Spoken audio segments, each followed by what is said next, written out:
மதுரை மீனாட்சி சுந்தரேஸ்வரர் திருக்கல்யாணம் பல்லாயிரக்கணக்கான பக்தர்கள் முன்னிலையில் வெகு விமர்சையாக நடைபெற்றது.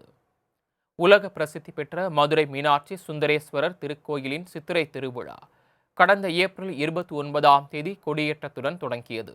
ஒவ்வொரு நாளும் அம்மனும் சுவாமியும் வெவ்வேறு வாகனங்களில் எழுந்தருளி 4 மாசி வீதிகளிலும் வலம் வந்து பக்தர்களுக்கு அருள்பாலித்தனர்.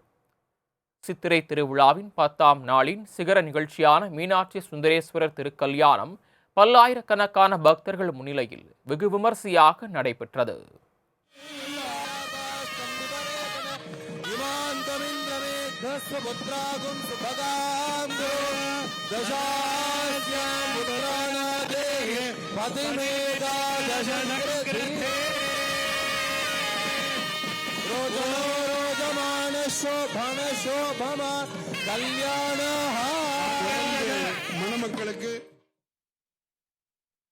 முன்னதாக திருக்கல்யாண மேடையில் மீனாட்சியம்மனின் வலதுபுறம் பவழக்கனிவாய் பெருமாளும், சுந்தரேஸ்வரரின் இடதுபுறம் சுப்பிரமணிய சுவாமி தெய்வானையுடனும் எழுந்தருளினர்.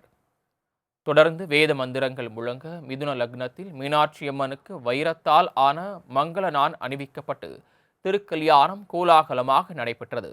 அப்போது கோயிலில் கூடியிருந்த பல்லாயிரக்கணக்கான பெண்கள் தங்களது மாங்கல்யத்தை புதுப்பித்துக் கொண்டனர். திருக்கல்யாணத்தை அடுத்து கோயிலை சுற்றி பல்வேறு பகுதிகளிலும் பக்தர்களுக்கு தாலி கயிறும் குங்குமமும் வழங்கப்பட்டது.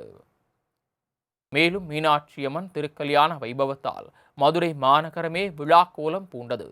திருக்கல்யாண விழாவை முன்னிட்டு மாநகர காவல் ஆணையர் லோகநாதன் தலைமையில் 3000 காவல்துறையினர் பாதுகாப்பு பணியில் ஈடுபடுத்தப்பட்டனர்.